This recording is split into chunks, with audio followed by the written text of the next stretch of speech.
Hi guys and welcome back to the Mighty Blues. My name is of course Cameron and welcome back today to another live stream. It is the season review, the 2020-2021 season review for Everton Football Club. We're going to sit down, we're going to give my overall thoughts on what has been a long, horrible, stressful, disappointing season with a lot of highs and lots of lows. And you know, I've been sitting down over the last couple of days or so. I've had a couple of days to allow the season to just settle in and allow me thoughts to go from pure emotion on Sunday and Monday, which was just disappointment and frustration and anger, to what is now just sort of, I guess, hope for the future and hope for what's to come in the next coming months. Certainly with the summer transfer window coming up, it's a big one for both Marcel Brands and Carlo Ancelotti, and it's a transfer window that both Marcel Brands and Carlo Ancelotti absolutely have to get spot on.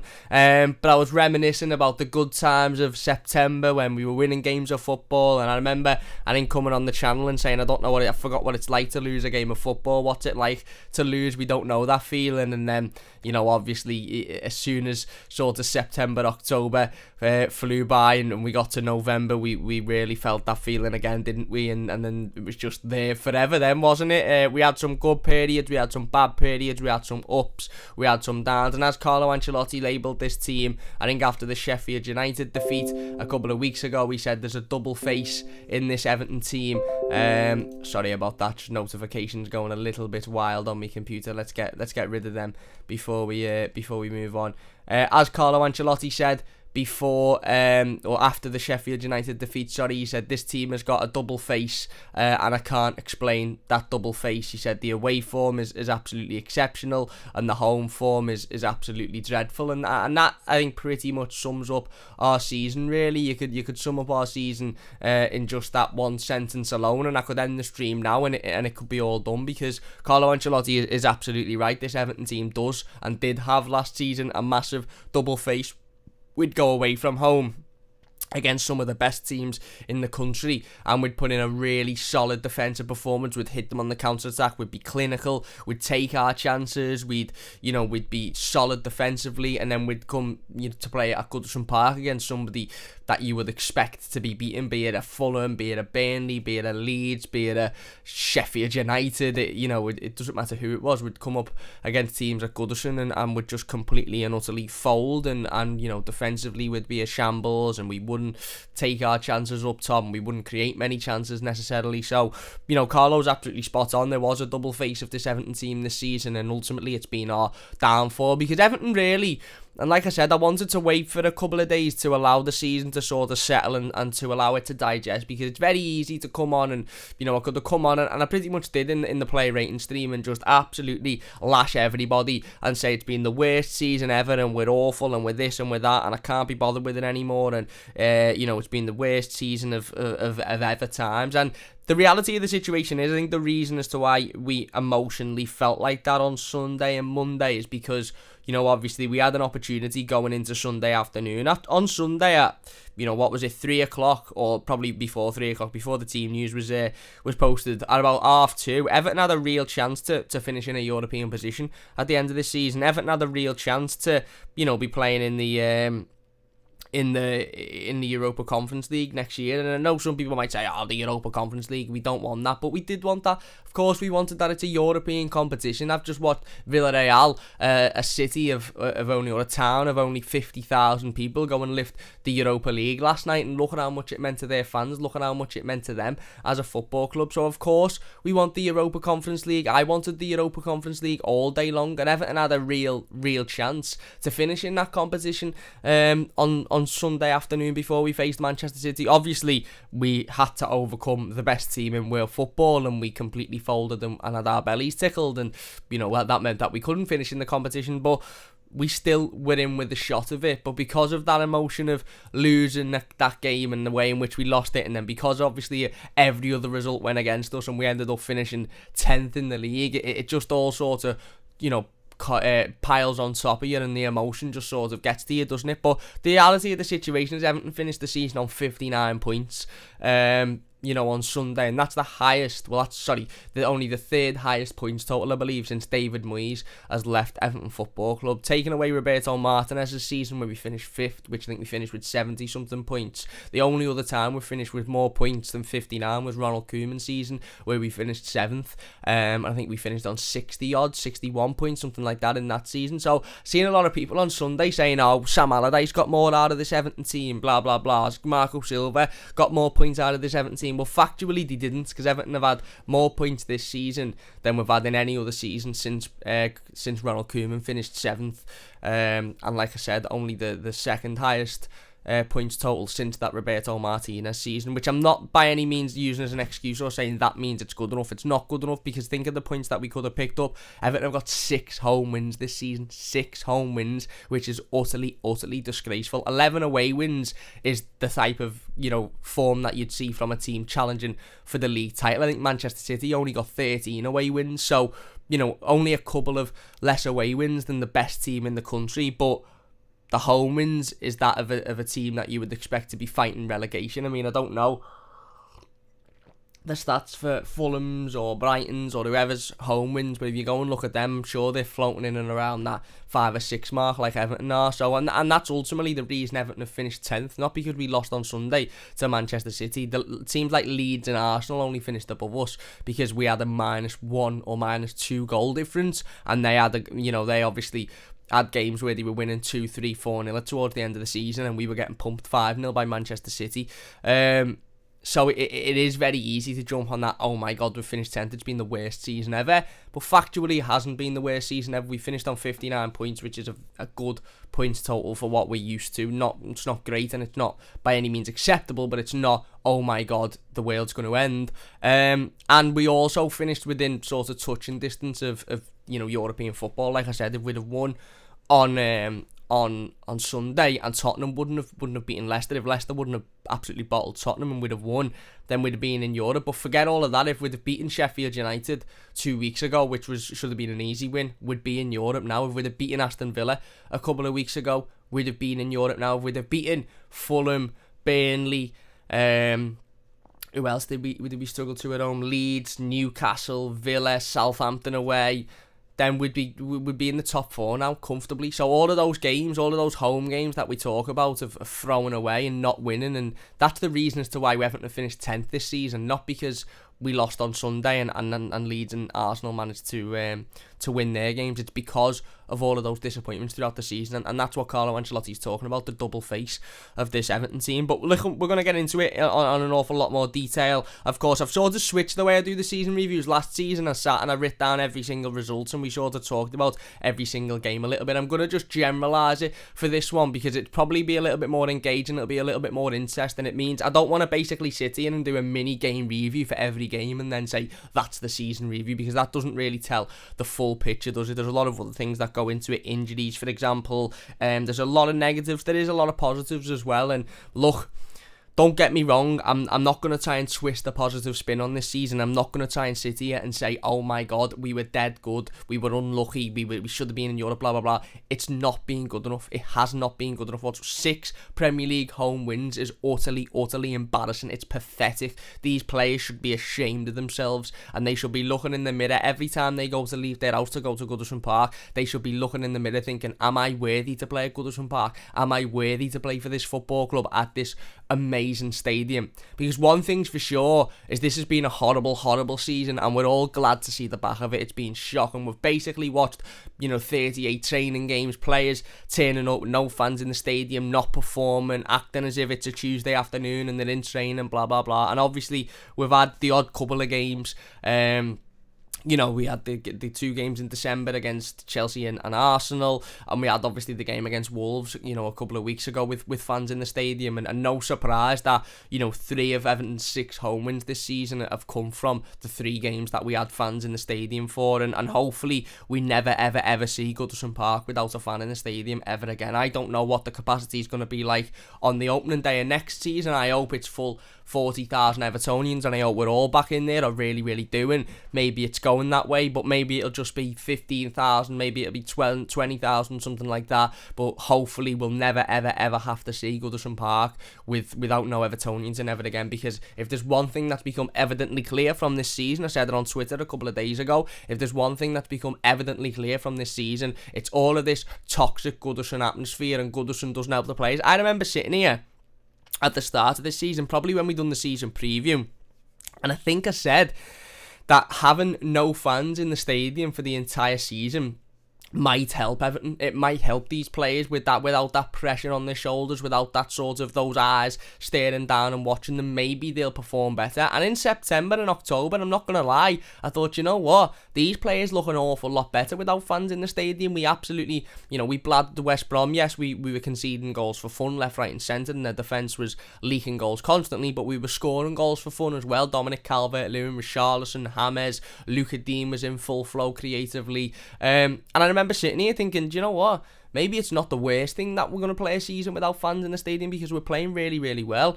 And then it become quite evidently clear that it's once the tough sort of creeped in, and once things start to get a little bit hard and a little bit difficult, i.e. you're playing 2 or 3 games in a week, i.e. you're having injuries, you're having to replace key players in the squad, players are feeling tired, players are feeling fatigued, if we should use that word, that's when you really started to see that these players need the fans. They absolutely need the fans. They couldn't do it without them, and you saw that against Wolves. Would we have beaten Wolves without fans in the stadium? I honestly don't think we would have. I really, really, really don't think we would have whatsoever.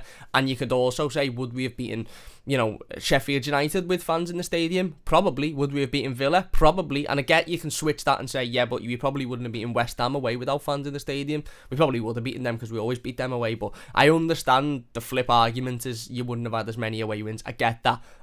But the reality of the situation is, and I could say this, and obviously I can never say it factually or I can never say it convincingly, but I could say I will put my house on the fact that Everton would have at least 10 home wins if fans were in the stadium throughout the entire season. So it's been a dreadful season, and certainly for us as fans, having to sit down and watch the game at home and listen to, whether it be Steve McManaman or Andy Inchcliffe or Robbie Savage or whoever else just chat absolute utter nonsense for 90 plus minutes down our ear. It's been shocking. I never want to listen to a football commentator ever again. I really, really don't, because most of them haven't got a clue what they're talking about.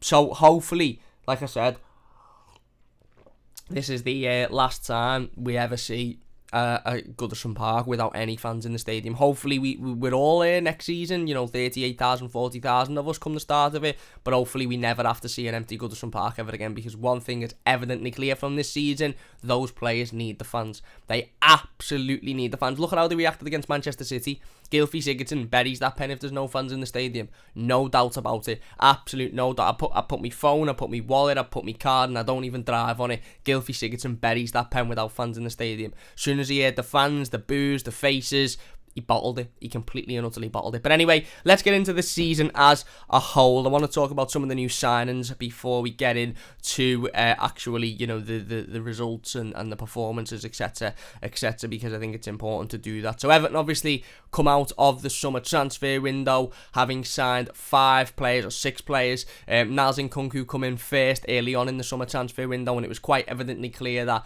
Niles Nkunku was going to be coming in to be a part of the sort of under-23 squad, and he was going to be developed, maybe get sent out on loan, but certainly not get many first team opportunities. And I suppose for Niles Nkunku, he come in obviously at the start of the season, didn't he, in some of the cup games, and he did get first team opportunities, and he done quite well. When he come in as well, he was strong, he was quick, he was pacey, he was frustrating teams, and albeit for the majority of the time he was playing against lower league opposition, but he looked bright. But we all knew when we signed Niles Nkunku that he was going to be one that we don't see much of this season, obviously just through the fact that he's only young, and obviously we have Luca Dean at left back. We then brought in Alan, who I think was the big sort of signing. And I remember sitting, I was actually in I was in Wales with my dad, because we went on a shooting experience in Wales, not shooting animals, shooting targets, just in case anybody thinks I'm not a hunter.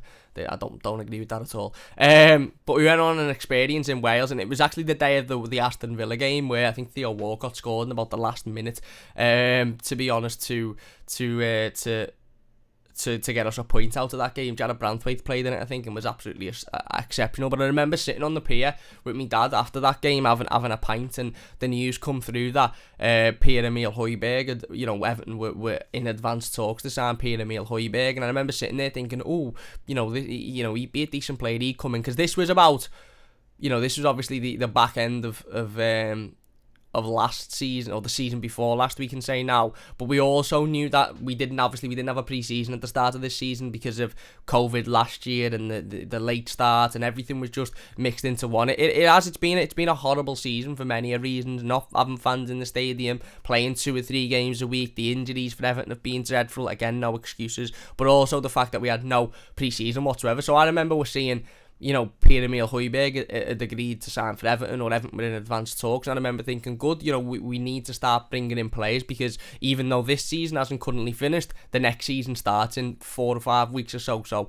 we need to get these players in. And it all looked rosy until about 2 days later, I think, when we were actually on the way home from Wales, and I read that Pierre-Emile Højbjerg doesn't want to sign for Everton, he actually wants to sign for Tottenham instead. And I remember thinking at that point, we're not going to sign anybody here. We're going to be going into next season with Gylfi Sigurdsson and Andre Gomez as our centre midfielders, and probably me playing in the number 10, because we're not going to be able to sign anybody. And then obviously, we did later on in the transfer window, about a week or so before the season started, the first, we were linked with a number of players. Alan, Doucouré and James were all heavily linked, and there was a thought of would they all sign on the same day? Would they all be announced on the same day? It wasn't the case. I think Alan got announced on the Saturday, and we were all very happy with that. 29, 30-year-old midfielder coming in from Napoli, strong connections with Carlo Ancelotti, of course. Exactly what I think we needed in this Everton team. A little bit of fight, a little bit of grit, a little bit of determination, a little bit of passion. Obviously, good relationship with the manager.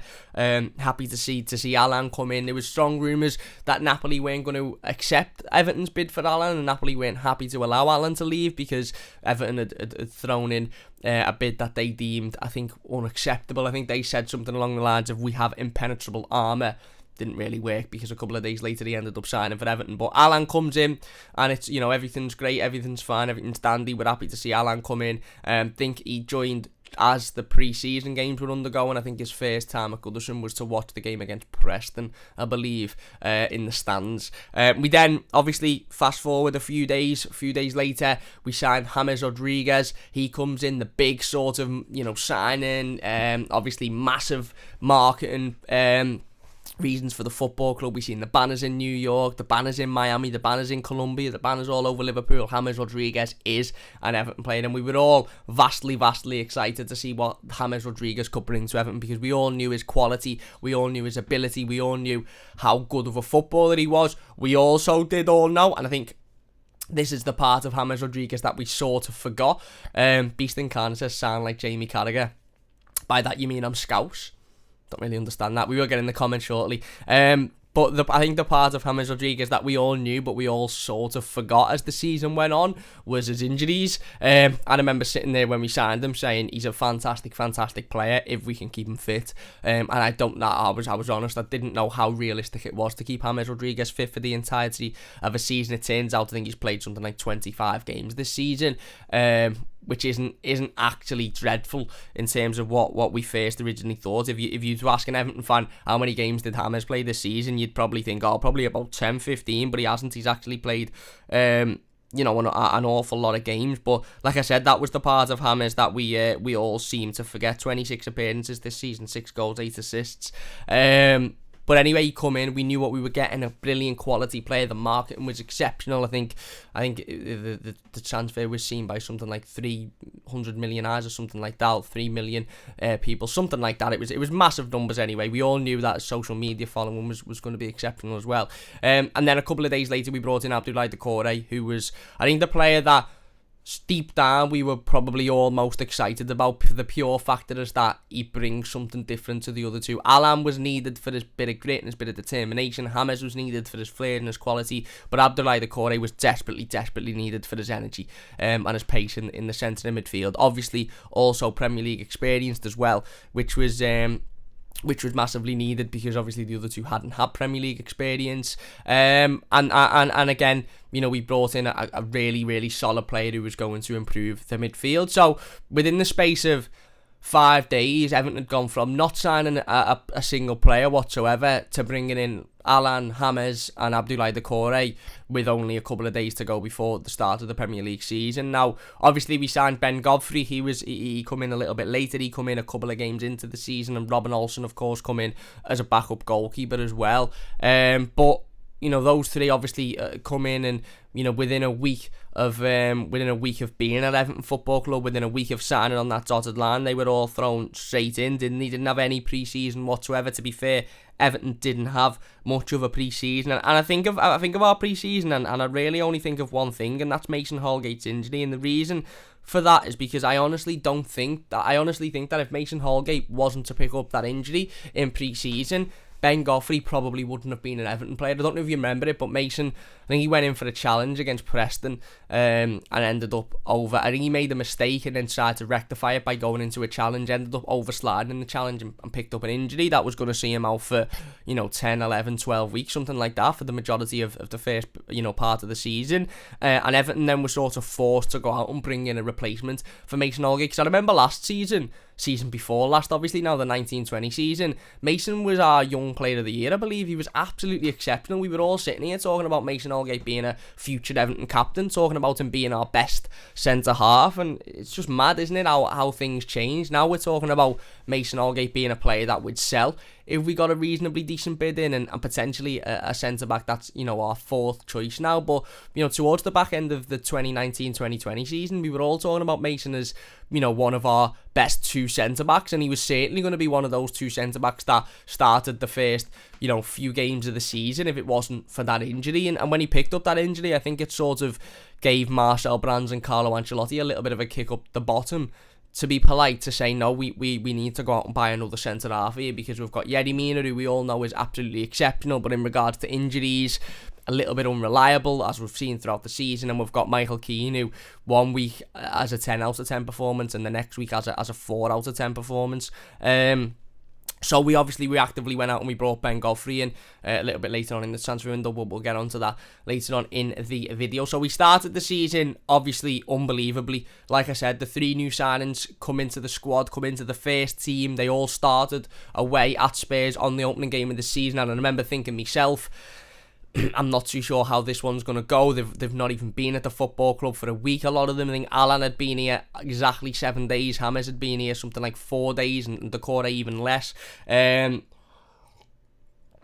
So I remember thinking when the team news come out, yeah, brilliant, great, I'm happy to see them in, boss, because they've all signed, and I can't wait to see how. I know the stream's lagging a little bit, bear with me with that, I do apologise. I think it's just the connection with the OBS at the moment. It should calm down a little bit later on in the stream. But yeah, I remember thinking, great, fantastic, they're all in there. A little bit worried about how they're going to work together, the chemistry, and whether or not they've had, enough time to sort of settle into the football club.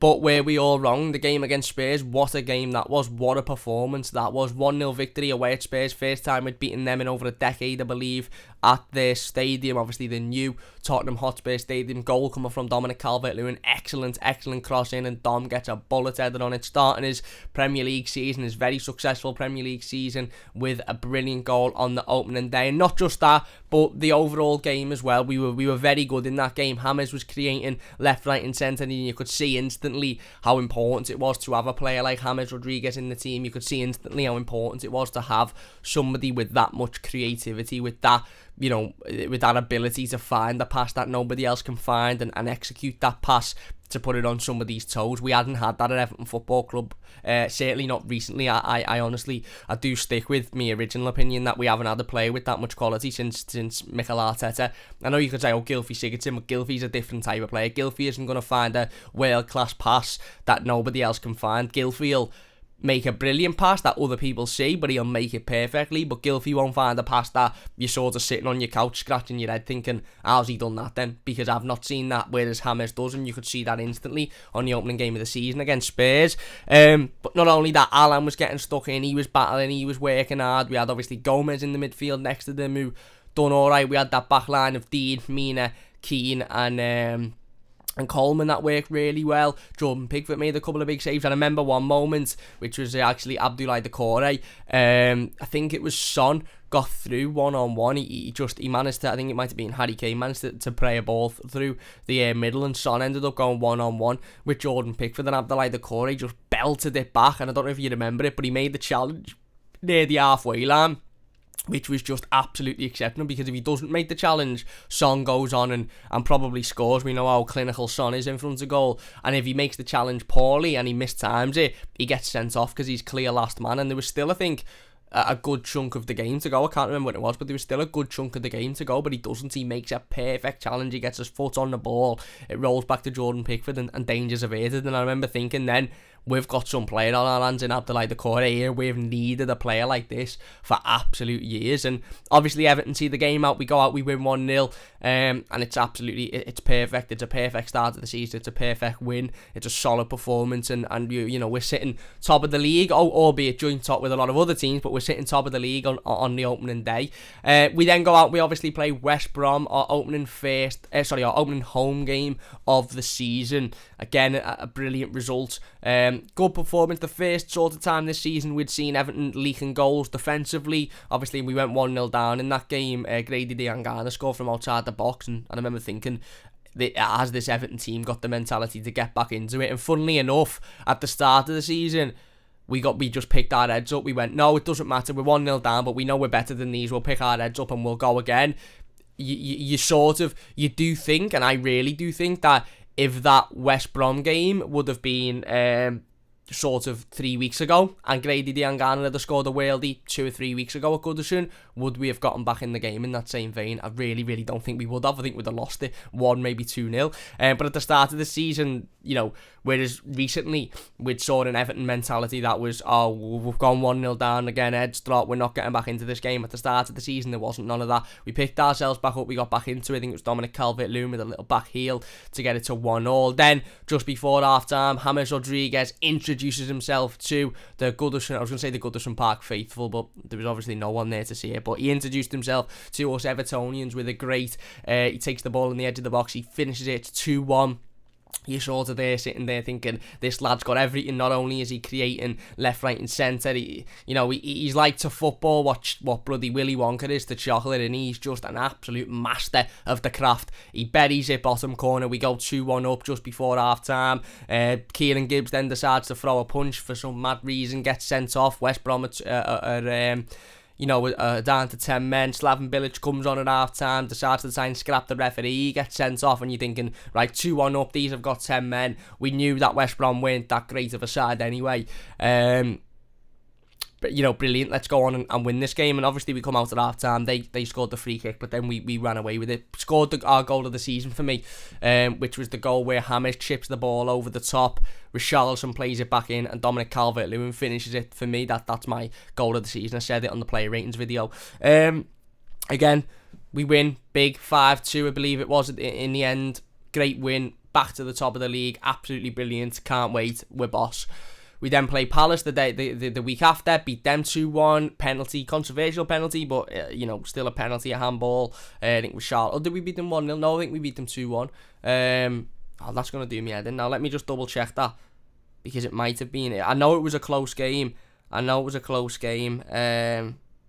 But yeah, it was a controversial penalty anyway, put it that way. Yeah, it was 2-1 earlier on in the season. It was Dominic Calvert-Lewin, and then obviously Richarlison stepped up to take the penalty for the winner. We then played Brighton at home after that, and it was...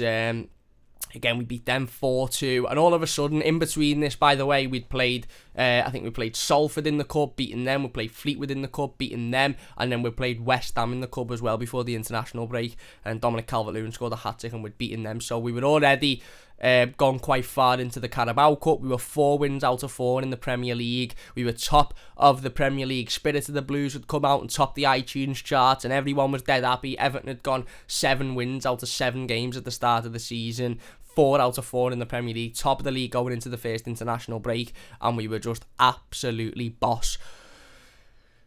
Yeah, what happened then? We then signed Ben Godfrey in the international break. Lad come in for £20 million, and I think we all sort of thought, right, he's one for the future. 22 years old, good at the moment, but certainly a player that's only going to get better, and probably a player that we won't see an awful lot of. Obviously, Yerry Mina and Michael Keane at this point were playing very, very well, and Ben was obviously coming in to be that player that maybe gets introduced into the team, in bits and bobs this season, but for the majority of it probably next season.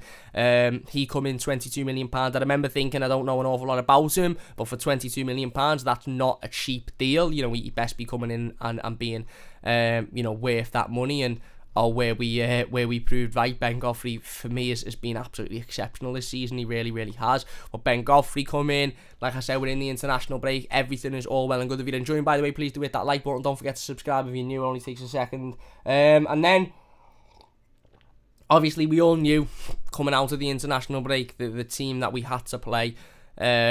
Obviously, upon our return to Premier League football, and that was, of course, the main.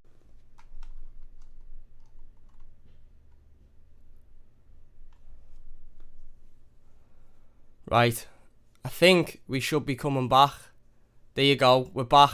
I apologise about that. Listen, I promise you, maybe not by tomorrow's stream because that's a bit soon, but by next week's stream, I'll have a new PC. I'm going all out. I'm buying a Mac. This one's I might even film me doing a proper old school YouTube video where I lash this PC out the window and start volleying shit out of it. I do apologise. Hopefully YouTube cuts that section of the video if you're watching as a YouTube video and it just goes from me freezing to now me returning. But if you've watched live and you've stuck with us, thank you very, very much. Basically, for those that haven't watched live, I've just been offline for 10 minutes because my PC just decided that it wasn't asked and it didn't want to talk about the Merseyside derby. I mean, to be fair to me PC, what it's done there effectively is it's gone, right, okay, he's talked about the September games now. He's talked about us winning at the start of the season. I don't want to hear the review there. I don't want to hear the rest of it because we were absolutely dreadful for the rest of the season. So just end it there, Cam. You've talked about the good bit. That's it. We don't need to talk about anything else. So I do apologise if you've stuck with us live. Look, massive, massive thank you. Stewie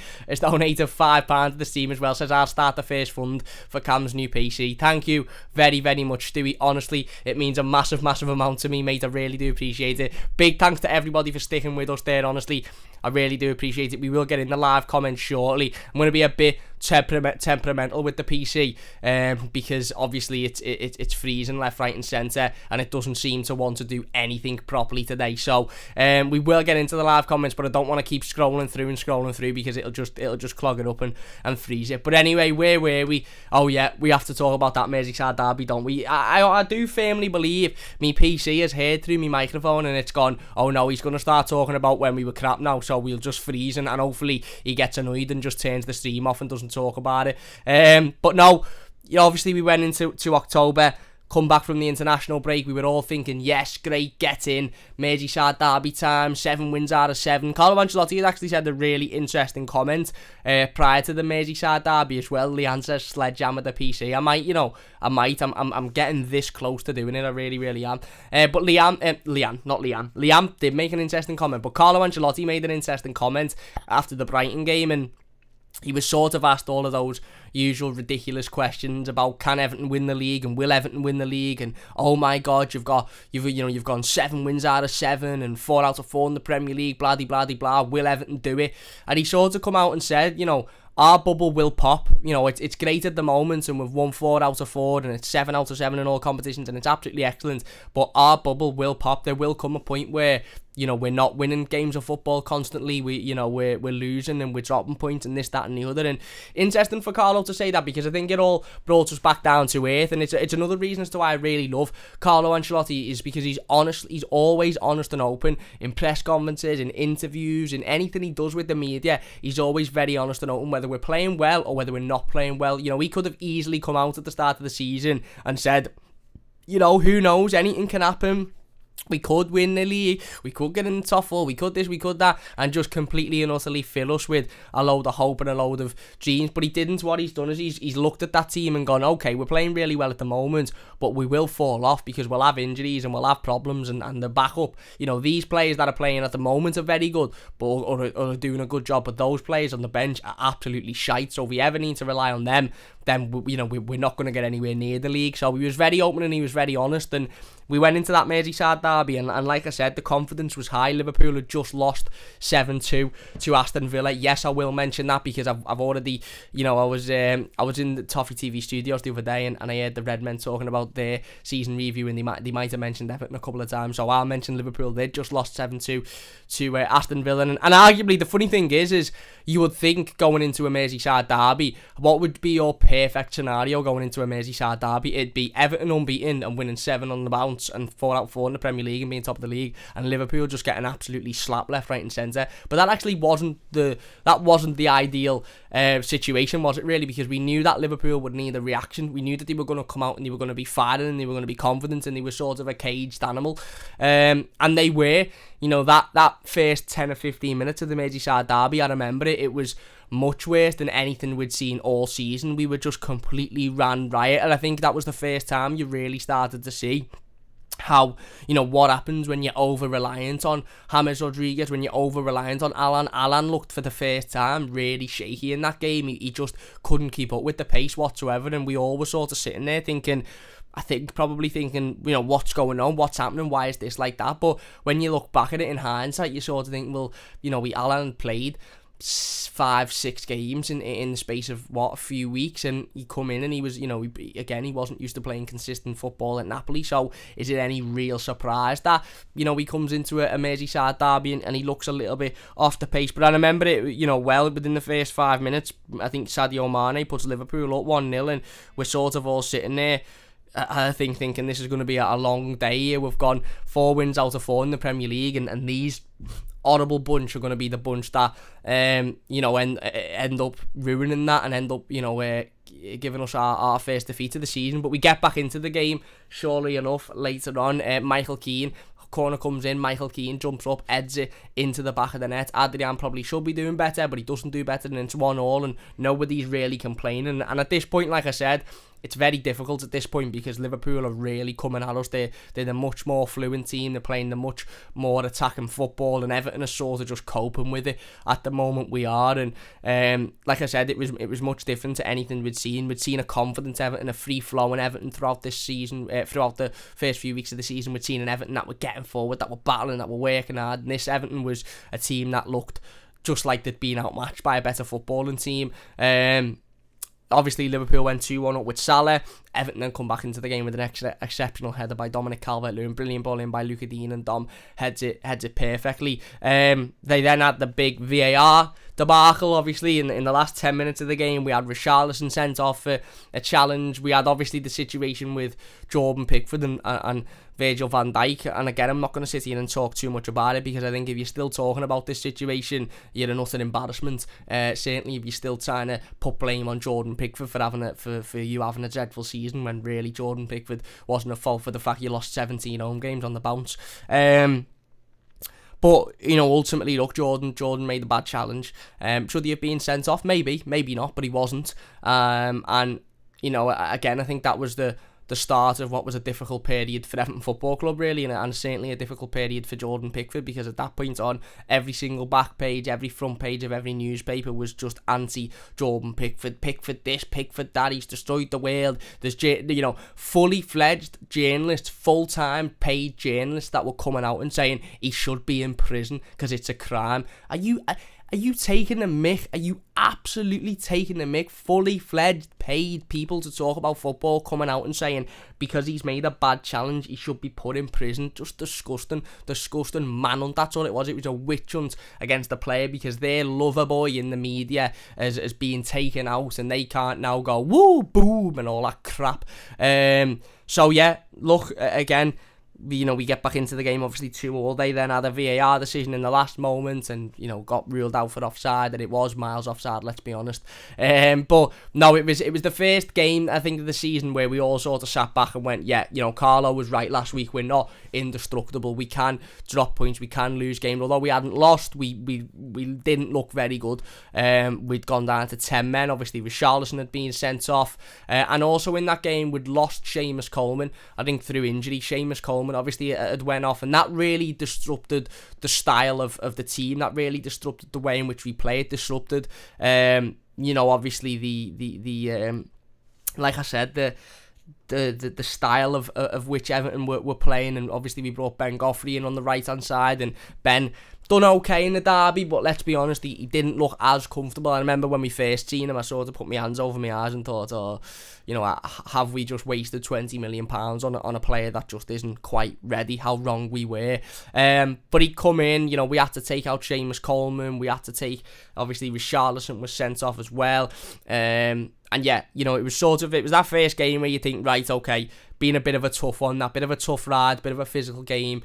It's over now with, get it over with, put it behind you, go into the next one. And then obviously started the downfall of Everton. We lost to Southampton away, we lost to Newcastle, we couldn't pick up another point. Then we had a really, really bad November period, and to top it off, Luca Dean had picked up a sending off. We were just getting beaten from pillar to post, weren't we? We were really struggling to pick. I think we beat Fulham in November, but we barely beat them away from home, and it wasn't looking great whatsoever. We've gone from having a really promising start to the season where we had some momentum, we had some form, we had some we had some wins underneath our belt, to just falling off massively, and really starting to look again like a team that we're going to disappoint. We get to December, and like I said, Luca Dean is the first Everton player to pick up a big injury. And I'm not going to sit here, and I don't want to sit here today and make excuses. I have had time to dissect the season, and I have had time to realise that, it's not the worst season ever. It's not the greatest, but it's certainly not the worst season ever. And ultimately, the reality of the situation is that Everton throughout the course of this season, or last season should we say now, had a number of injuries that have hindered us massively, and a number of injuries that ultimately I'd really struggled, I'd really put struggle on us this season. Stewie's donated another £5. Thank you very much, Stewie. Honestly, I really, really do appreciate that, mate. Top fella. It means a massive amount to me. And yeah, Luca Dean is the first of those players. Obviously, we know Seamus Coleman had went off and picked up an injury, but at first, I think we thought it was just a knock. Massively losing Seamus Coleman massively through the style of play and the way in which we were playing at that time. But yeah, Luca Dean picks up an injury. It become evident that he was going to require surgery. I remember first reading about it on Twitter and just thinking, that's not true, that's another load of bollocks. And then obviously everything went quiet for a couple of days, and then the club come out and admit it. And at this point, by the way, Luca Dean, and I think, look, don't get me wrong, I said it in the play range the other day, I think Luca Dean had a good season last season. I think he was solid, and creatively he was very good. His stats, I think he was statistically the best left back in the country for the entire season, despite missing 3 months of it. If you're enjoying, by the way, please do hit that like button. I do apologise about the previous technical issues. We'll try and get that sorted in the future, but if you are enjoying, please do hit that like button. Don't forget to subscribe as well. But yeah, Luca Dean had picked up a knock. He was going to be out for 2 or 3 months, and it was quite evident at that point that Everton were losing a lot of our creativity. Obviously, James had worked brilliantly with Luca Dean for that opening couple of months of the season. Those switched passes across from the right hand side to the left hand side were just working an absolute treat. James was then able to play the ball into the box, and whether it be Dominic Calvert-Lewin or Richarlison, somebody was getting on the end of it to score. And as soon as Luca Dean gets taken out the team, we sort of then think, well, we haven't got that. And like I said, Luca Dean started the season really, really brightly. Creatively, he was creating left, right and centre. The assists were flying in, even not just assists, but even chances created. He had an exceptional amount of them in the first opening few weeks. And obviously, I think it was an ankle injury. It was going to require surgery, and it was going to be. Stewie says shared on Twitter too. Thank you very much, Stewie. Really do appreciate that. John says, Cam, did you brush your hair with a toffee apple? I didn't, mate. I brushed it with a brush, but it doesn't brush. My hair's an absolute nuisance. It's an absolute nuisance. I only washed it yesterday, and it looks like it hasn't been washed for about 5 years.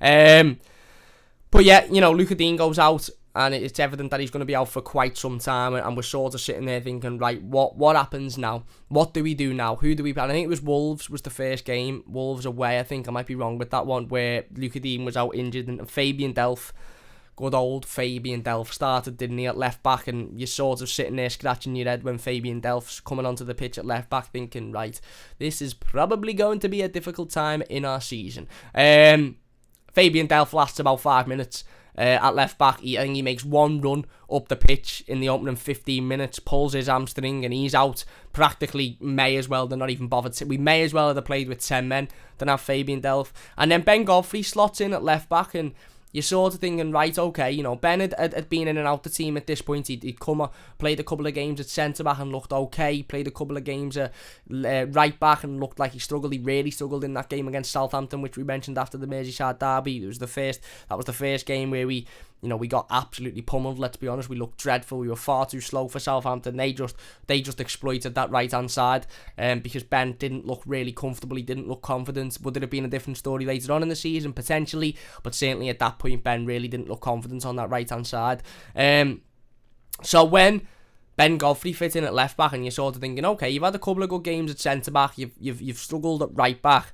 How are you going to do at left back? We were all obviously calling for Niles Nkunku to come into the team. We all wanted to see Niles Nkunku. We all wanted to see a young, vibrant, fast left back who can get up the pitch and create chances. And we all sort of thought he was the like-for-like replacement for Luca Dean. Niles Nkunku at this point had played against Fleetwood in the Cup. He played against Salford in the Cup. He played against West Ham in the Cup. And he looked decent. But the reality of the situation was, again, hindsight being a wonderful thing, we were never ever going to see Niles Nkunku come into the team, really, let's be honest, Carlo was never going to put a young lad into Premier League football for 2 or 3 months straight, even though he was our natural backup left back. So Ben Godfrey steps in and sort of says to Carlo, look, I'll do your job. I'll do it for you. I'll I mightn't be great going forward, but I'll do a decent job defensively. And then that was the start of what was a good period for Everton. We first seen fans back in the stadium, of course, early December when we played Chelsea in the Premier League. Again, would come from the back of that November period. I think there was another international break then in November.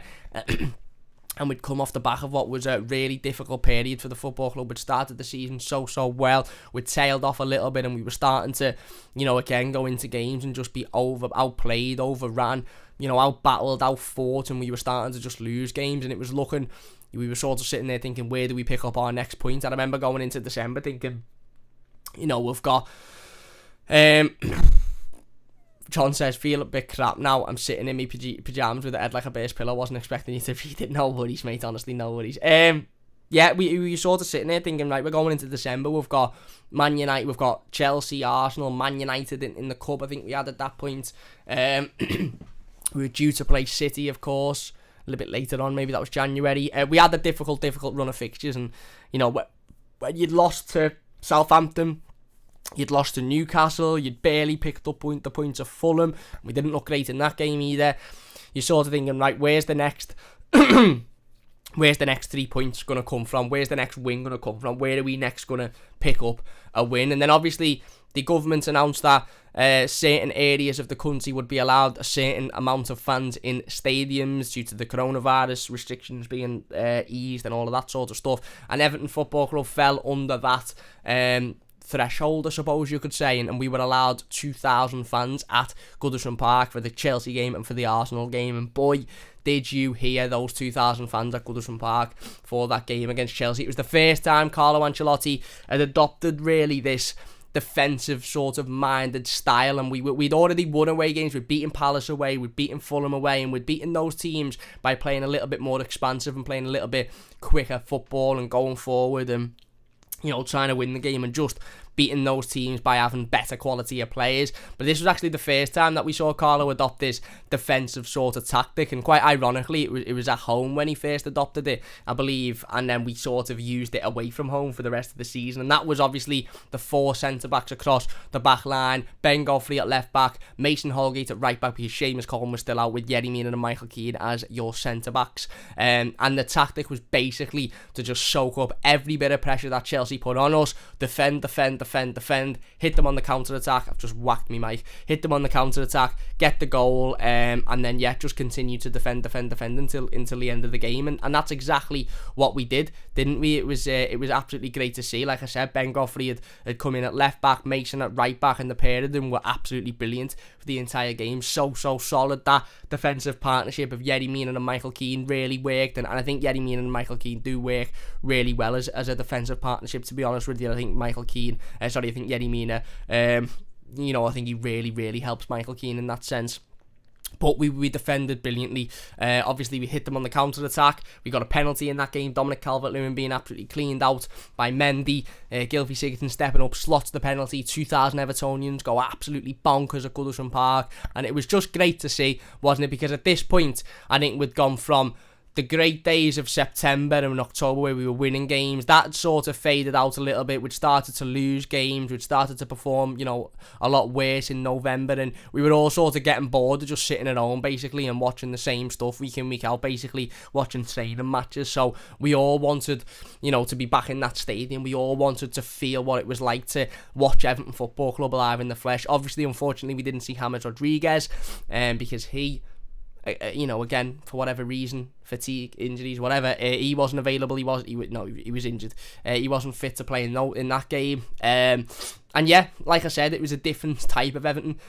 For most of the season, up to that point, we'd seen Everton try and go toe-to-toe with everybody that we played. We'd try and beat everybody by just going full, stepping up to them and trying to beat them for quality. And we knew sort of in the Chelsea game that even though Chelsea weren't doing very well at that point, we probably didn't have the quality of players to do that. We probably didn't have the quality of players to go toe-to-toe with them. So we decided to use a different tactic. Carlo Ancelotti decided to switch it up a bit. And he sort of...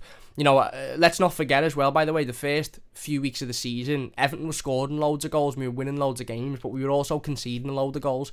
We conceded twice against West Brom, twice against Brighton, once against Crystal Palace, twice against Liverpool. We were conceding goals left, right and centre. Yes, we were scoring as well. So Carlo Ancelotti sort of made the conscious decision that was, okay, if I might have to sacrifice the attack being, a little bit more fluent, but the defence will be a lot stronger and the defence won't leak as many goals. And that's what we did. We got our chance. We won the penalty. We slotted it. We win 1-0. We then go to Arsenal the next week again. Another really difficult, tough game of football for us to endure. We come out of that with a brilliant 2-1 win. Again, defensively, we were absolutely brilliant. We had the back line of Godfrey, obviously Holgate, Mina, Keane, and we were absolutely exceptional in that game.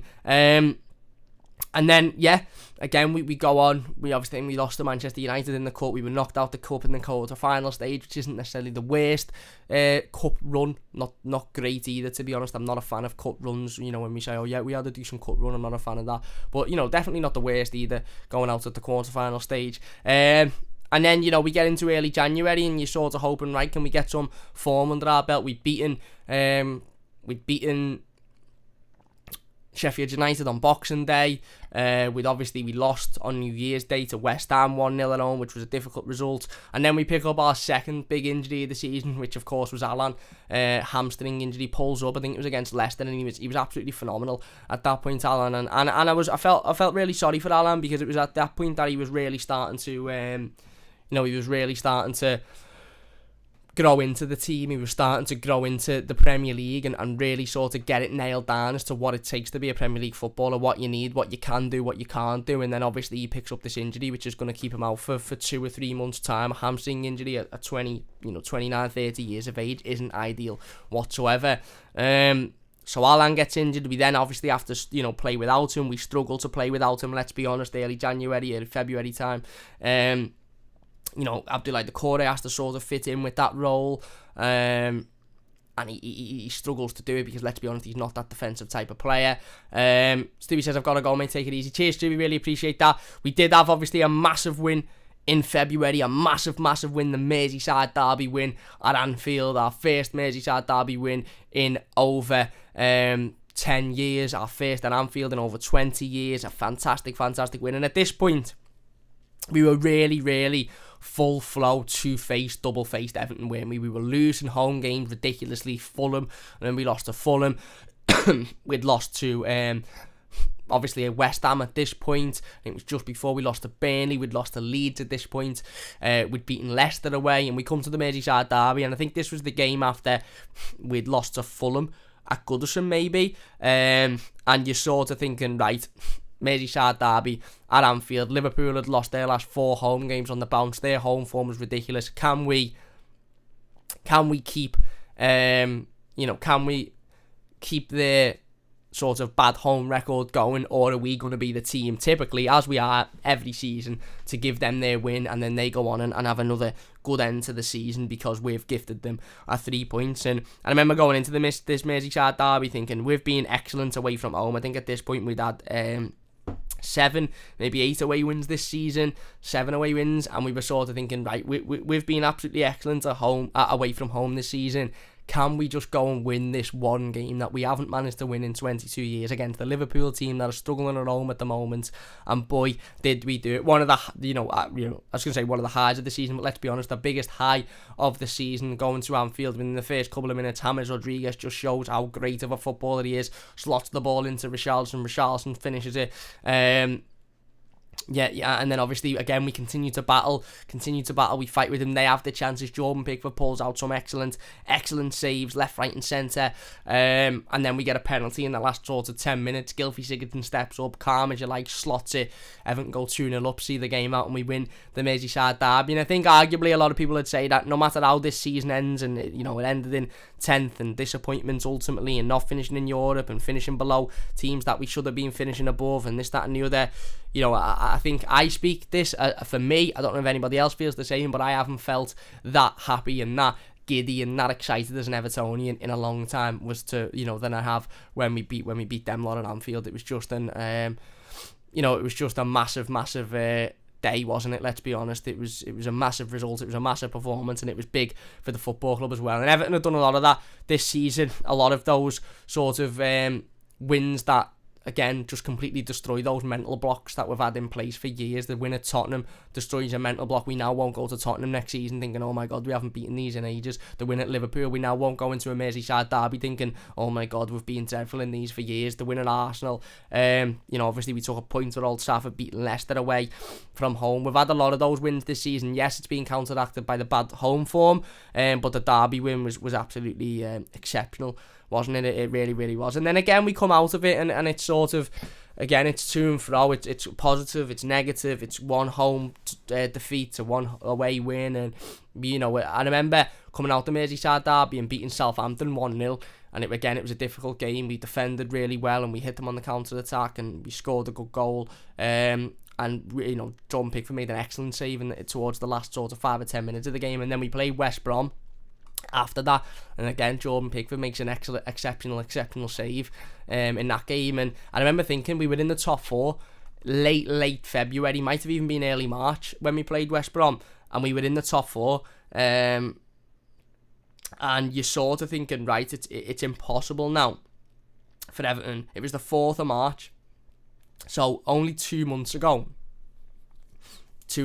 ago, Everton had beaten West Brom and we're in the top 4, and you were sort of thinking, right, okay, top 4 might be a bit of a stretch, but we should be certainly getting Europe now, and that's what adds to the overall disappointment as to this season. Is there's been a number of times that we've been sitting in the Europa League places or the top 4 places, and you're thinking, right, we're 100%, we've got Europe here, we've tied it down, and we would have had, we all sat here 2-3 weeks ago and said, right, we've got Villa away, Sheffield United at home, Wolves away, City away. Sorry, Wolves at home, City away. We've got 4 games there. If we beat Villa away, which was possible, Sheffield United at home, which we should have been doing, and Wolves at home, then we're in Europe. Forget about City. City doesn't matter. We're in Europe, and we didn't. We lost to we drew with Villa, which was a poor result. We lost to Sheffield United, which was disgraceful. We beat Wolves, which is good, but we then had to take it down to the last game of the season, which obviously we know what happened in that game. But yeah, after the Merseyside derby, Everton went on, got a couple of big results. We then lost again at home. Can't remember who we lost to at home at that point, but we had a couple of really, really big wins, and you're sort of thinking, can we go on now and just solidify this place in the top sort of 6 positions, top 7. I wasn't really too arsed about, I wasn't massively arsed about finishing in the Champions League because I knew we weren't going to, but I was arsed about finishing in Europe. We beat West Brom away. We then lost to Chelsea. We then lost to Chelsea away, which is the one game where, as good as our away record was, and as good as we'd played the way and as good as we'd defended the way, I think we set up in the Chelsea game wrong. I think we tried to sort of go at them a little bit, and it didn't work. We lost 2-0, and we were beaten by a much better team on that day. We were beaten by a much better team, and then I think that was when that mentality of the players creeped in, where it was just, we're sort of, that's it now. We're not going to win anything. We're not going to finish in Europe, blah, blah, blah. We lost to Burnley. After that, we lost to City in the quarterfinal of the FA Cup. We then drew to Palace. Drew with Palace having 4 million chances. Drew with Brighton. Drew with Tottenham. And at that point, we'd come off the back of 2 disappointing defeats in the league to Chelsea and Burnley. We'd lost in the Cup to City. And we really needed to beat Palace. And we didn't. We had a plethora of opportunities. We couldn't put any of them away. We only managed to draw the game. We didn't have nothing against Brighton. It was one of the most boring games of football I've ever watched. And then obviously the game against Tottenham, we were the much better team. We were good in that game against Tottenham. We were very good, but we gifted them 2 stupid goals with defensive mistakes. And then obviously we bounced back with the win at Arsenal. Brilliant win. Is this going to be the time now where we go on and we get some momentum going towards the end of the season? Fantastic win. Again, very, very good defensively. Arsenal didn't have much, but we defended very, very well. The goal was a little bit, it wasn't a great goal, was it? Let's be honest, their keeper threw it in.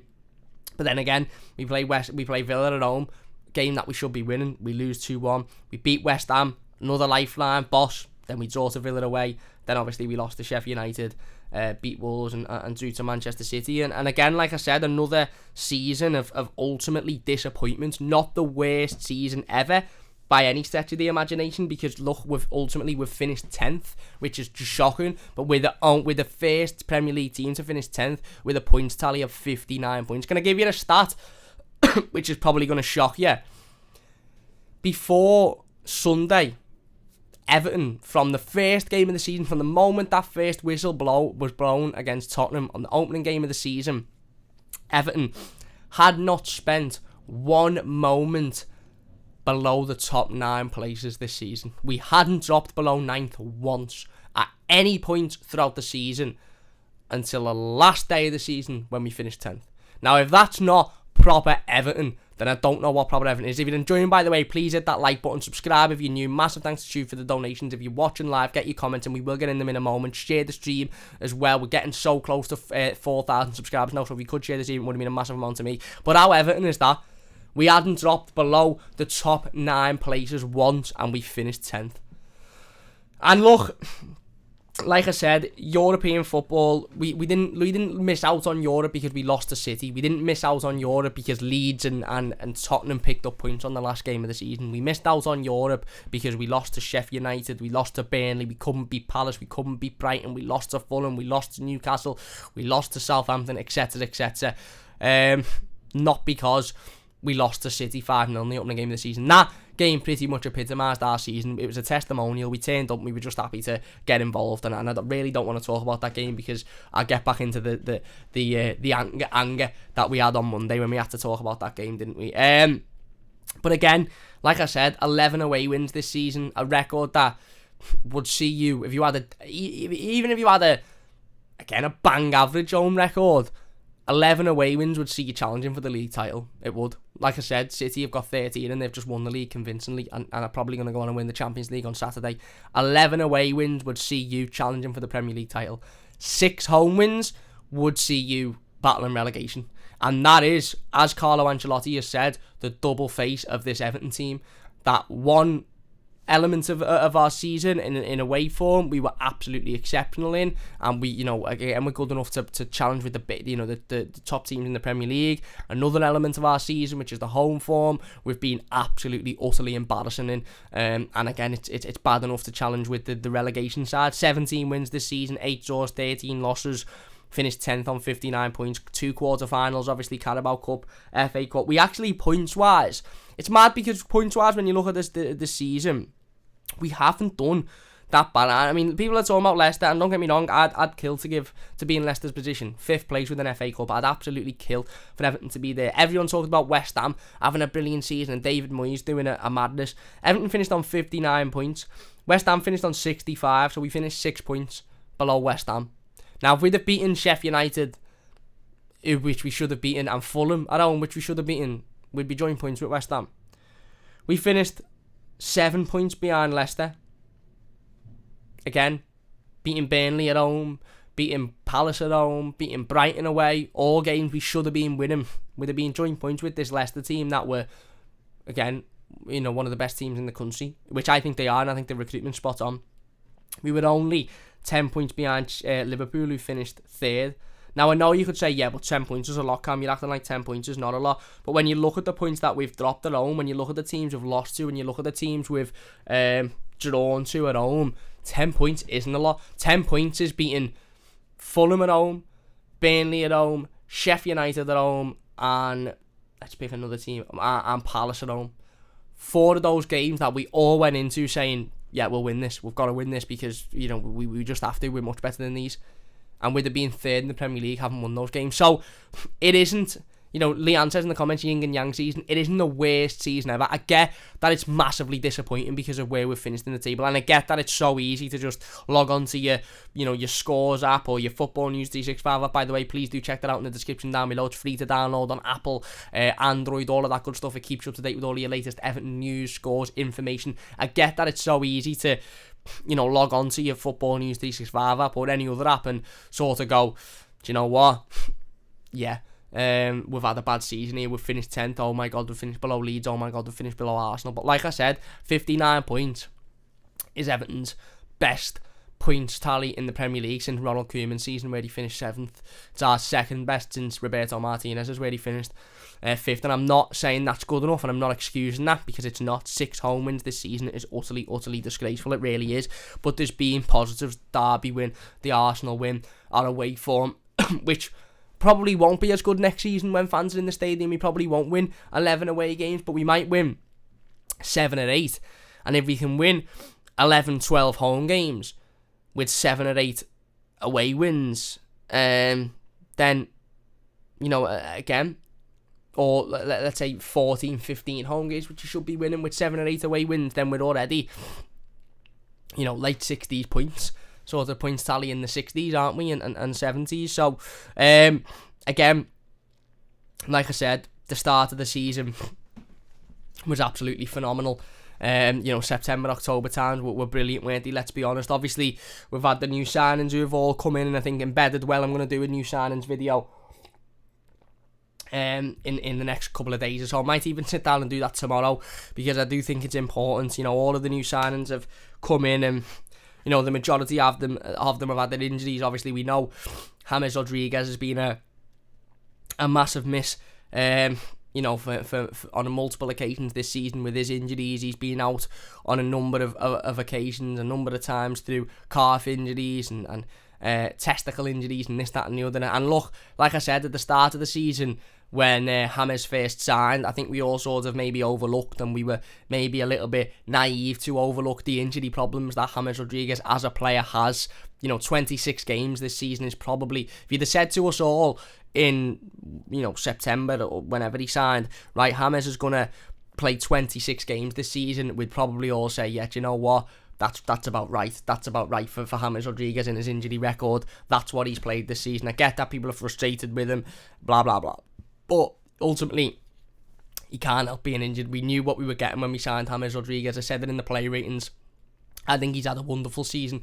I really, really do. I think he's been brilliant. He's had an impact. We could have had a James Rodriguez who played 26 games this season, missed out on a load of games through injury, but in the games he played, didn't really do anything, didn't score goals, didn't create chances, didn't get any assists, didn't really do anything. But we haven't. We've had a James Rodriguez that when he's played has been very, very good for Everton.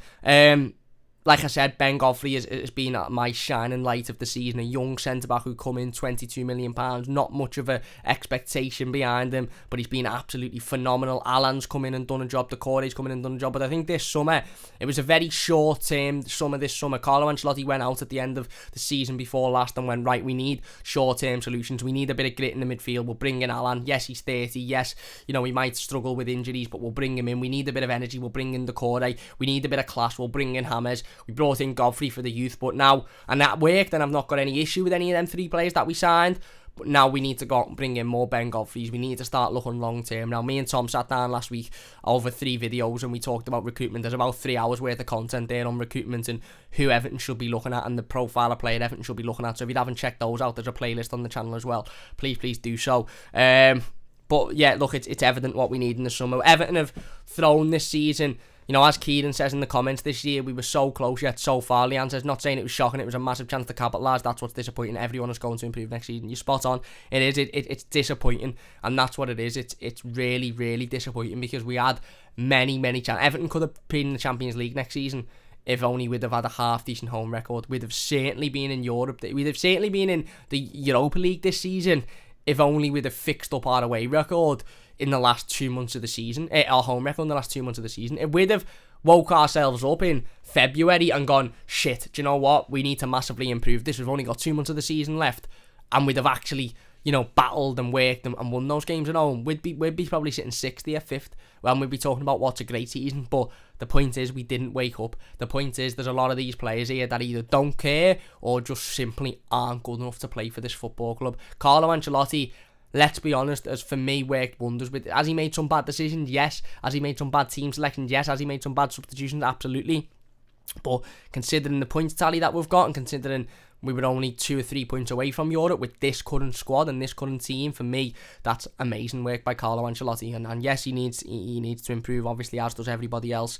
But this is a big summer. Now, we have, as Leanne says, we have missed out on capitalising on a big chance to get ourselves in Europe. But even if we'd have finished in Europe this season, that doesn't mean that we're a consistent European team, does it? If we'd have finished in the Europa League this season, that doesn't mean that all of a sudden for the next 4 or 5 seasons we'll be finishing in the Europa League. No, it doesn't. All as that means is that we've finished in the Europa League because we've capitalised on a bad season. We could then go out next season and get knocked out in the group stages of the Europa League and then finish 12th in the Premier League.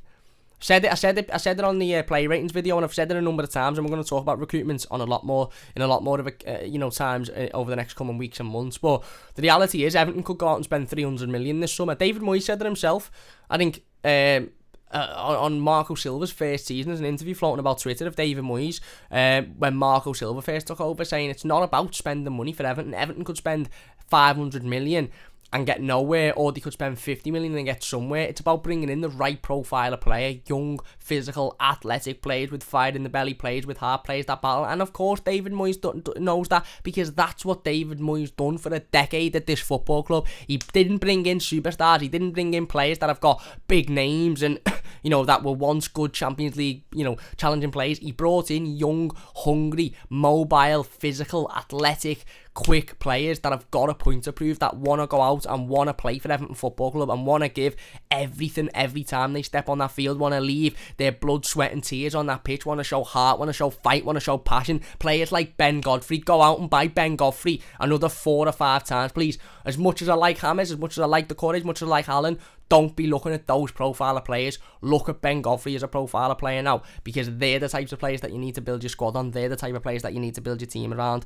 It's been a horrible season for many reasons, not only because of the disappointing end, not only because of the missing out on Europe and finishing 10th, but let's be honest, it's been a horrible season because the majority of us have had to watch it, like I said earlier on in the stream, behind the screen, listening to nonsense commentators who haven't got a clue what they're talking about whatsoever, and none of us wanted that. We all want to be back at Goodison, we all want to be back, in our seats cheering on the Blues, and hopefully by next season we'll be back doing that as well. But as a season as a whole, just to round up, look, there's been a lot of positives, there's been a lot of negatives, and ultimately, again, as Carlo Ancelotti said, and I keep referring to it because that's what it's the truth, this is a double-faced Everton team. It's a team that one week can put in a 10 out of 10 performance, the next week can put in a 2 out of 10 performance, and you can't have that. You will not finish If Everton go and do that next season and switch it, where we have a great home record and a bad away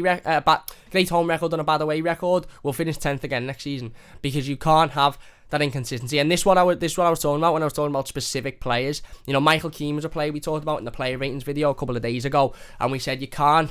I like Michael Keane, and honest day, Michael Keane's very good, but you can't have a player who is a 10 on a Tuesday and a 2 on a Friday, or that's a bad example, a 10 on a Thursday and a 2 on a Tuesday, and that's what Michael Keane is. Sometimes you'll get an unbelievable performance out of him, other times you'll be dreadful. I'd rather have a player who every time he steps on that pitch is a 7, 8 out of 10 every game. He mightn't necessarily be a 10, but he definitely won't drop below a 7, than have a player who 1 week will be a 10, the next week will be a 2, the next week will be an 8, the next week will be a 1, the next week will be a 9, the next week will be a 4. You can't have that inconsistency, and that inconsistency is what's killed Everton for years and years and years, and it's what's killed Everton this season. The inconsistency of going away to Liverpool and winning, but then the week before losing to Fulham at home. The inconsistency of going away to West Ham and winning, but then turning up a couple of days later and losing to, or a week later and losing to Sheffield United. The inconsistency of beating Wolves at Goodison Park, but failing to beat Villa a couple of weeks before, away from home. The inconsistency of, again, even at the start of the season, going 7 wins on the bounce and being brilliant, but then losing 3 on the bounce as well. You can't have that. You have bad spells, you have good spells in a season, but you can't have a season where 1 week you're winning games brilliantly and the next week you're losing, and the next week you might bounce back, then the next week you lose again. You can't have that. You won't finish anywhere, you won't finish in the top 6 or 7 having that. You need to have some sort of consistency. Look at West Ham. They've been very consistent this season, and they've only just finished in the top 6, only just on the final day of the season. You need that consistency. Liverpool have proved this season, they've finished 3rd. How they've finished 3rd is beyond me. They've been shite, but what they've proved is that you can have a bad spell in the season. Liverpool had a month and a half where they couldn't win. They were absolutely dreadful. I remember it was something like the middle of February when they won the first game at Anfield in 2021. They hadn't won a game in 2021 for about 2 months. But what them lot did is they had a bad spell in a season, but then they come out of that and they had a really good spell. So from post-February, middle of February onwards, March, whatever it was, Liverpool were winning games constantly. They were beating the teams that they should be beating. They were beating the teams like Man United. And you can afford to have bad spells in the season. You can afford to have a month where you're not playing well and you're losing, or a couple of weeks where you're not playing well and you're losing. But if you've got a strong start, a shite middle and a strong end, you'll finish somewhere in the top 5 or 6. Like they've done, they've finished 3rd. They were below Everton 3 weeks ago. 2 weeks ago even, they were below Everton. We were above them on points, by a point. They've ended up finishing 3rd in the Premier League, because what they've done in the last 8 weeks of the Premier League is they've gone, right, we're winning every one of these games here. We're not dropping another point. And that has propelled them while everybody else is bouncing around, dropping points, losing games, drawing games, left, right and centre. Everton, there's nothing wrong with having a bad spell in the season. There's nothing wrong with having a few games where you're losing, you're in bad form. What there is wrong with is winning 1, losing 1, winning 1, losing 1, losing another, winning 2, losing 2, losing 1, winning 1. You can't have that inconsistency. You will get nowhere with it. You will get absolutely nowhere. Let's get into some of the live comments before we finish up, because I've been rambling for ages and I haven't even gotten to any of the live comments. I do apologise about that. If you're watching this YouTube video, leave your thoughts in the comment section. I hope that bit at the start where we just froze for about 10 minutes, I hope that's cut out. But a massive thanks to everybody for joining us live. Really, really do appreciate it. If you're enjoying, please do leave a like. Don't forget to subscribe if you're new as well. It only does take a second. Really, really, really do appreciate that. Lewis says, alright Cam, hope you're doing good. We finished this season off in an Everton fashion. I thought I had an alright start to the season, but once again injuries started coming in and proved how short we are from to be able to get in Europe and Champions League, so hopefully some good signs come in. Exactly, and what again, look, I don't want to make excuses. I don't want to sit here and go, it's this reason, it's that reason, it's the other reason, but let's be honest, Everton this season, and Everton at the moment, until we sign some better players, aren't in a position to have Luca Dean out injured for 3 months, Alan out injured for 2 or 3 months, James out injured constantly, Decore out injured for 12 weeks. We're not in a position to be able to cope with that. So when we were given that, and when that was put on upon us, we couldn't deal with it. James Rodriguez says, can't judge anything on this season being the worst season in the history of football because of COVID. I agree, mate. Lewis says, also, I'm not sure if you have seen James Rodriguez photos of him on a private jet with the thumbs up, feet up, smiling before Everton kicked off. For me, players in the club need to go. Yeah, I had, to be honest with you, mate, and you might say, oh, Cam, you're just being thingy on. I've got no issue with it. I've got no issue with it whatsoever. James Rodriguez was given permission by Carlo Ancelotti to travel home early to see his family, his daughter who he hadn't seen in over a year, and prepare for the Copa America. No, if we've got an issue, go to Carlo and say, why are you letting him go home early? Why aren't you saying, no, you can wait until the season's finished? I've got no issue with it, mate. He was never playing in the game against Wolves because he was injured. He was never playing in the game against Man City either because he was injured. And for me, Carlo, the worst thing Carlo done was come out and say he's fatigued. Come out and say he's tired. Come out and say, oh, he's fatigued. Because that word doesn't suit well with Evertonians. If you say a player's tired and he's not going to play, then it's not good whatsoever. Carlo should have just come out in that press conference before Wolves and said, we've told him he can go home early because he's not fit. He's not going to be fit before the end of the season. And he may as well go home and adapt to the climate over there and prepare for his international competition. And we'd have all gone, you know what? Whatever, Sam. But saying he's fatigued and he doesn't want to play, and then seeing him on a private jet a couple of days later, obviously it leaves a sour taste in a lot of people's mouths. I'm not that arsed about it, to be honest. He wouldn't have made a difference. I mean, I said the other day, if you'd have said to me on Sunday or Saturday night, Cam, Everton are going to get beat 5-0 tomorrow and practically turn over and get your bellies tickled in what will be a Sergio Aguero testimonial, I'd have said, I've been supporting Everton 22 years, I love this football club, I breathe this football club, I know nothing else, but I'd have said, get me on that private jet with Ames, because I can't be arsed watching that. Aaron says, how are we, mate? I'm all good, mate. I hope you're doing well yourself. Leanne says, is it less about analysis and more about entertainment and characters with commentators now? Have you ever listened to Micah Richards? All he does is dress in suits and laugh for 2 hours. It is. It's all about clicks now, Leanne. It's all about clicks. You see that with TalkSport. It's not about people coming on and making a decent point, or people coming on and actually saying something that people go, you know what? You're right there. You know, that's a good point. You're true there. It's all about people coming on and saying, it's like, if I went on to TalkSport now, or not just TalkSport, because that's not fair. There's a lot of other ones. There's other, television and radio companies available. But if I went on one of those companies now and sat down and said, blah, blah, blah, Everton have had a bad end to the season and a disappointment season, but it's not been the worst. We could be better. The away form was great, this, that, and the other. And I done a little segment, 20-minute segment. They'd probably go and look at it and go, you know what you're talking about. We might throw you down, we mightn't go on. But if I phoned up one of those companies now, or went on television and went, sack Ancelotti right now, he's not good enough, get Eddie Howe in, he's an Evertonian, he knows this football club, bring him in, sack Ancelotti, sack Hammers, sack Calvert-Lewin, sack all this, they'd get me on straight away. Because they'd know that reactiveness and that sheer, basically, load of bollocks would get them clicks and would get people listening going, he doesn't know what he's talking about, that kid. Or people going, have you heard that knobhead on so-and-so, he's chatting all this crap, and people are going and go, oh, I'll have a little listen about that. Whereas if someone goes, oh, have you heard that kid Cam, he's been on the radio or the telly and he actually talks sense, people are going, oh, no, I haven't heard him, mate, I haven't heard him. And there's then no sort of, there's no, what's the word I'm looking for? They don't want to go and watch it. If you say to someone, oh, I heard this lad on the radio or the telly and he talked loads of good stuff about Everton, most people would go, fair enough. But if you said to someone, I heard this lad on the radio and he's saying this, that and the other, and he's saying Ancelotti should be sacked, you go, give us a listen, let me have a look. For the pure entertainment of it, and that's what gets clicks and that's what brings in the money, mate. Eugene says, Everton keeping tabs on Randall, Moani, he also says Danny Ingsling. Philip says, morning Philip. Leanne says, undoubtedly a good player, but it's backward step to persist with him. He plays when he wants. Talking about James, I think. Well, again, we all knew what we were going to get with James. We all knew he was going to be a player that, I don't think he does pick and choose his games, to be honest. I just think he's injured all the time. I just think that's what you get with him. He's injured all the time. Lewis says, anyone know Godfrey's preferred position? Everywhere, mate. Absolutely everywhere. Big congratulations to Ben Godfrey, by the way, and Dominic Calvert-Lewin, and Jordan Pickford, who were all called up for Gareth Southgate's England squad. Not England squad. What's the word called I'm looking for? Provisional England squad for the Euro 2020. Hopefully all three of them go away for their sake, and hopefully none of them get injured for our sake. Eugene says, Everton could find a new Delafeo. Leanne says, does the 10th place finish make Leon Bailey unrealistic? Don't want a player who is motivated by money, same with Koulibaly. I don't want Koulibaly anyway, Leanne. I wouldn't thank you for him. He's too old, his age, I just don't think he's the type of player we need. And I don't think Leon Bailey's realistic anyway. Even if we finish in Europe, I think Leon Bailey had won a team in the Champions League to take that step up. But we'll wait and see. Where are we?